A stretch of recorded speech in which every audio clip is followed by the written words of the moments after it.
And let's get started with indexOf. All right, I do want to apologize because I heard that we were called upon on Friday twice, but we weren't here. So a little explanation is we were having a little bit of an issue with Flowbits deleting some of our code, so we had to go back in and try to finish it as quickly as possible. So that's the reason why we were late. So my group was Michael and Yuan. We did indexOf. So let me screen share so I could give you guys a description of what indexOf actually does. Can you guys see that? Can you guys see that? Yes? Yep, we see you. Yeah. Cool. So indexOf is a method that returns the first index at which a given element can be found in an array, or it returns -1 if it's not present. So this is what it looks like. So you would enter your array, you would do dot, and then indexOf, you would give it a search element, so something that you're looking for, kind of like a number, a Boolean, a string. And then this over here, you have the option to enter and give it a starting index. So if you had an index of 5 or an array with a length of 5 and you wanted to start at index 2, you would just let it know from here. So this is our version of my index. At the very top, you could see I created a variable called snowstorm, and I made it equal to I hate snow. That is because most of us on the East Coast, or at least in New England, have been getting snow since yesterday. So I created a variable called myArray.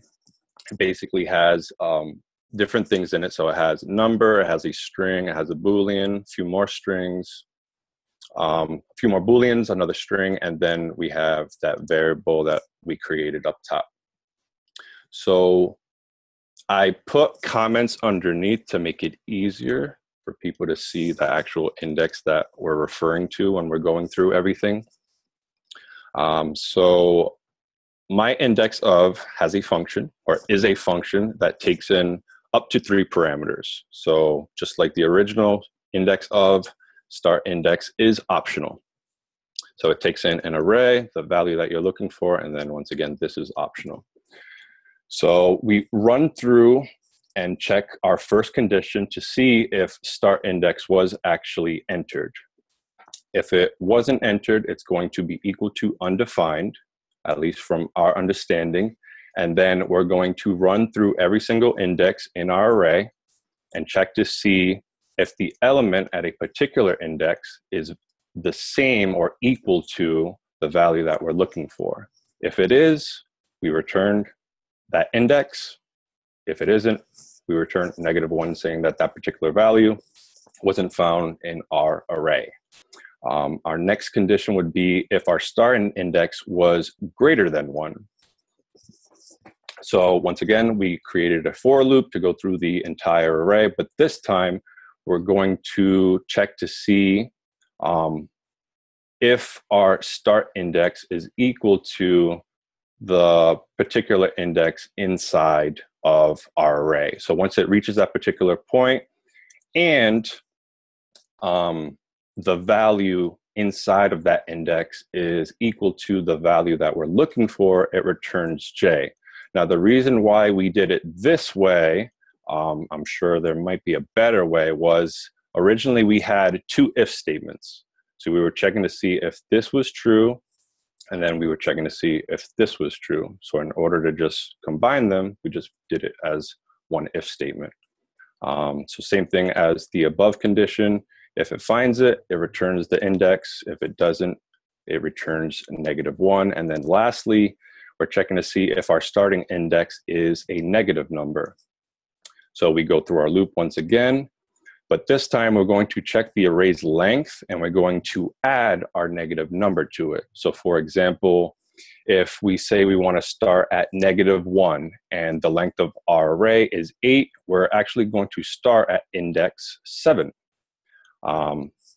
So our condition, it'll go through that to check to see. Once again, it'll return it if it finds it, and it'll or return the index if it finds it, or return -1 if it doesn't. So let me run the code to show you guys the example. So what we did, we stole the look and feel of, I believe it was the each group, as far as the console log goes, to split it up. But the on line 47, for example, this one, so this is what indexOf actually looks like if you're running it and console logging it. And then this is our code.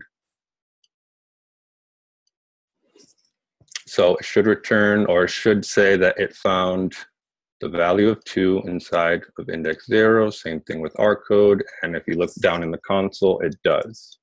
So it does this for every single one of our values. But we did have a question for Nissa, Zan, or anyone else that could figure this out. So if I console log, what was the example we had? I have a...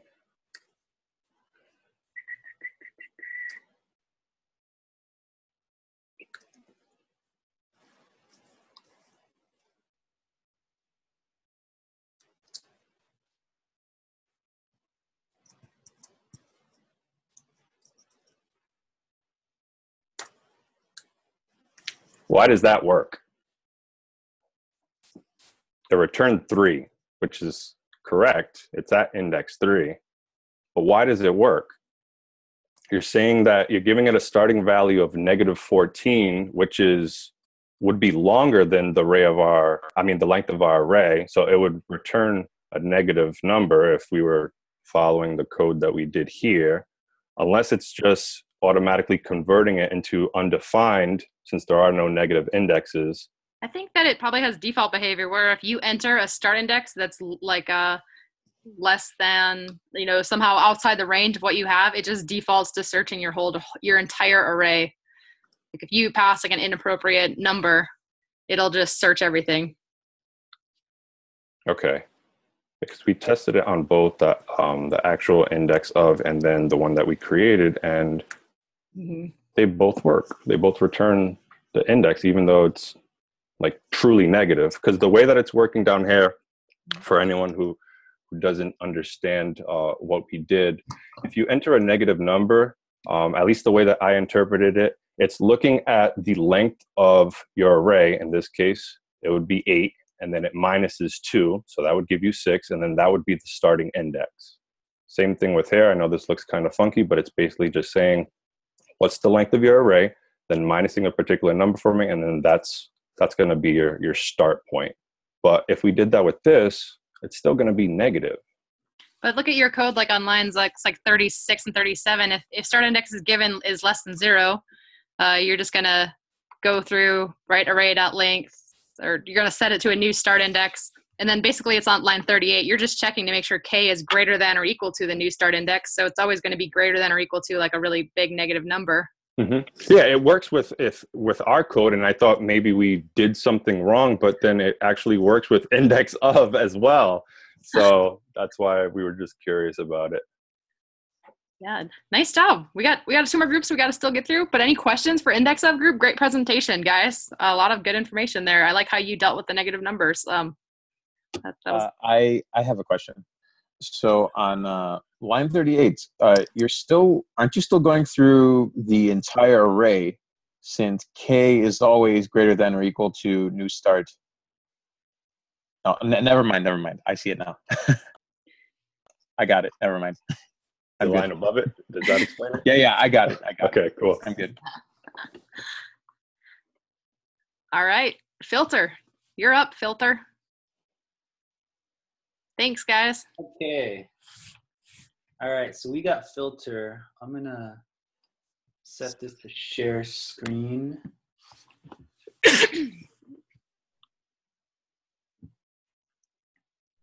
Okay, so right now I got my Sublime screen shared. We got Filter.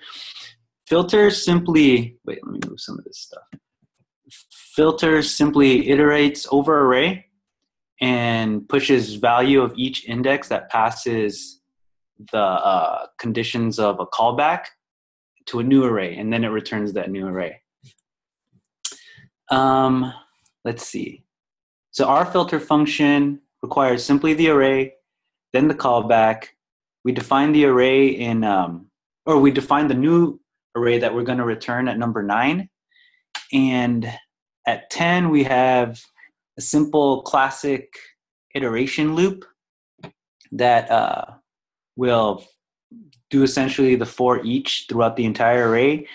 And we'll have the callback use the array index as the key. And if it equals true, it'll push that array, or I'm sorry, if it equals true, then we're gonna push that value onto the return array array, and it's gonna do that until it gets through the entire array. And this is the test callback that we created, and we'll console log it. Utilizing this array at number 3, it just has to pass either equal or greater than 10, and it works correctly. This was a relatively simple one, using the for each as a starting point, and then simply adding our simple test callback idea. And that's it for filter. We got lucky. Nice job, Filter. Any questions, any comments for Filter? Or Michael, as we sometimes call him, or his group.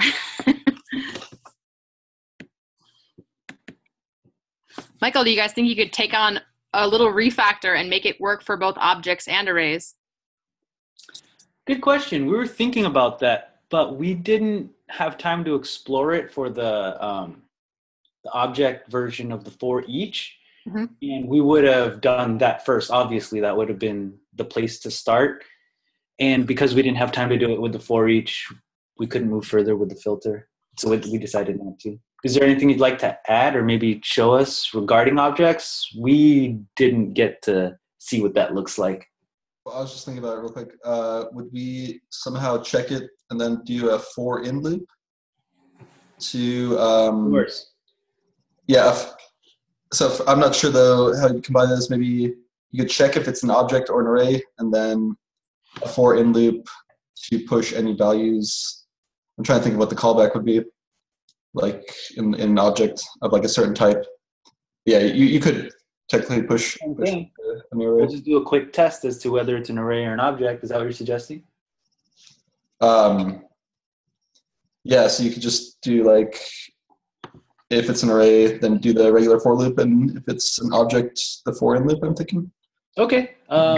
That's a really blunt approach. I thought maybe there'd be something else, though. Yeah, I don't know. Simple. I mean, it's such a simple task. It's such a simple task. And this is Kevin. He's my partner along with Camila. Yeah. Oh, nice. This is kind of on the spot. I'm thinking of how that could work. Nice. Yeah, I think you hit the nail on the head there. You guys might be fun to get back together if you find yourself 5 minutes and try to throw that together. I think it sounds like you'll be successful. I like your game plan. Cool. All right. Thank you. All right. Do we have a pluck team? Yes. Let me share my screen too. Let's see.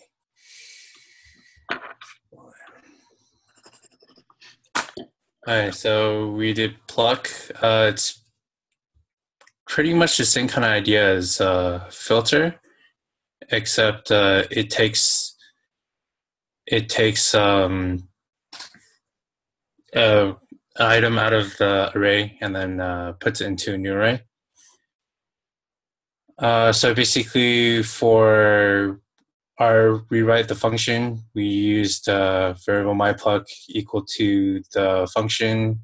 We take in the array and property. Well, it should be property name. For the argument, we declared a new empty array, and we used a for loop to loop through the array, and then we used a for in loop to loop through the objects in the array. And we basically added in an if statement. If the key name is equal to the property name from the argument that we had in the function, then we would take that property value and push it into the new array, and we would return the new array. So we use the array that we got as the example at the very beginning of the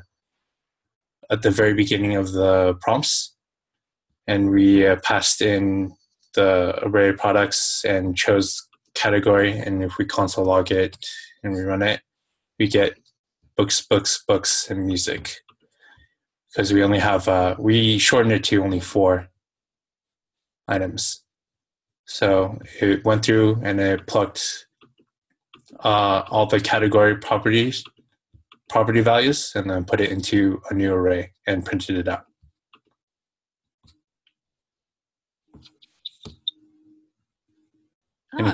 Interesting implementation. And any questions, any comments for pluck?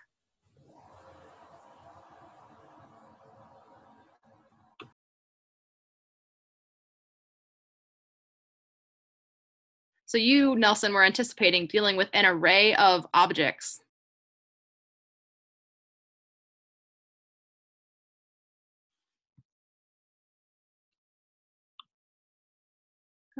Yes, we were.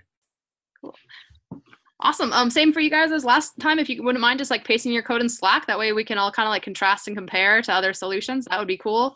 And that's all I have myself for today. But Julmar is going to give us a quick, he's got something quick to share with us. But is there any other questions before we disband? We'll have Julmar and then we'll break for the day. So anything else anybody wanted to know about before tomorrow? I do have a question. So when we created the for each, we checked to see if it was an array, and then if it was, we ran through the standard for loop, and if it was an object, then we went ahead and ran through the for in loop. Yep. So my question is, Julmar and I looked at this a little bit on Saturday, and we found that, because my question was, why don't we just like for in loop for everything, because it seems to work. And we found online that it seems like that's not good practice because weird things can happen. I was wondering if maybe you can give us an example of a weird thing that could happen if we just for in to every, even if it's an array. Yeah. What if I could share my screen and do this fast enough? Let's see here. Sublime.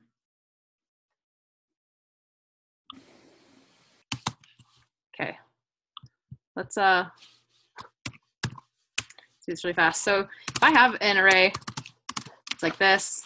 I'll have to save this to make it work really fast, right? For with semicolon loop is the classic way to iterate through. But what I can add, an array is actually an object, and I can add any property to it. Actually, let's do this first. For var I 0, I less than array.length I plus plus. Let's just go console.log.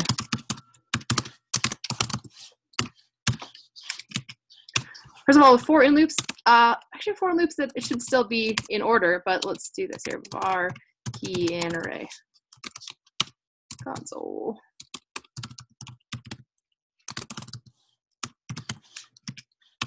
Okay, so now we have a for with semicolons loop and a for in loop, both of them iterating over the same array. I'll quickly save this. Array.js. Where am I saving this? Desktop. rp18. Okay. So right here we get the same thing. I should have put something like this in there.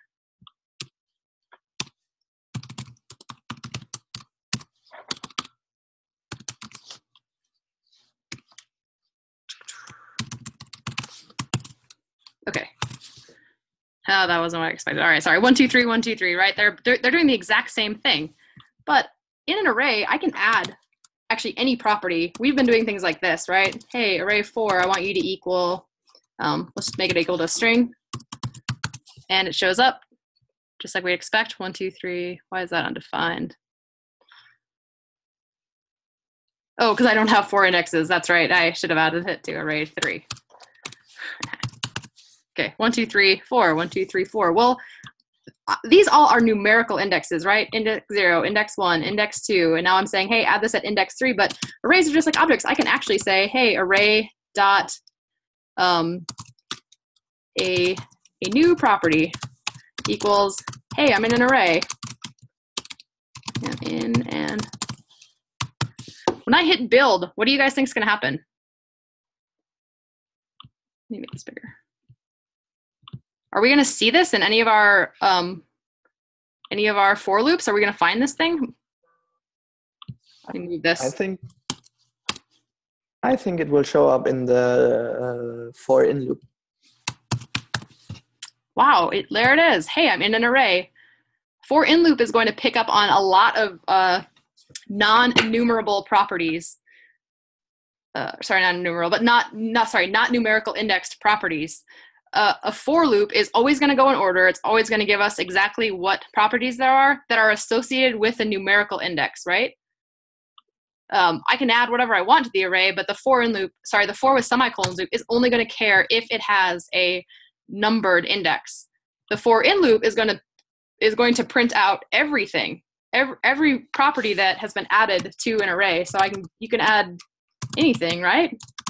These are both strings, but let's say if I added, oops.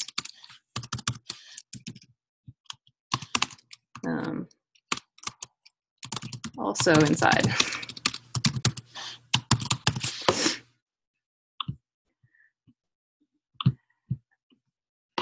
That's the main thing with the for in loop. I don't know for sure, and maybe someone else does, if the order is guaranteed. If you use a for in loop on an array, if it's still guaranteed to go in numerical order. That I'm not positive, but this is one of the kind of catches. And it's possible that depending on what JavaScript engine is implemented, that maybe it would even pick up some of the built-in methods, like it would log like the .length property or other things that you don't necessarily want to know. Like an array, you pretty much are going to use when you have numerical indexes, and that's all you care about. So for in with an array, you're right, it will show you everything, but it might show you more than you want, and you might just get it, might throw off your schematic of what you're expecting to see back. That makes sense. Thanks. Cool. I think we have just enough time for Julmar. Any other questions? We were supposed to get some examples of group projects.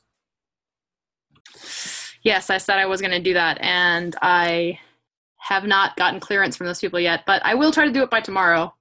I know tomorrow you're going to have to get in your groups and start thinking of more ideas, but I will try to do that. I can't really guarantee it because it depends on if I can get the okay from them, but otherwise I would love to share them with you.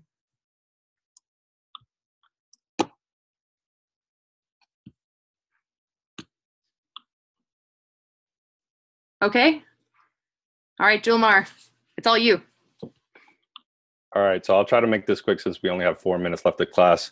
I asked Nissa if I could speak to everyone because I just wanted to make sure that everyone is getting the most out of the class that they can.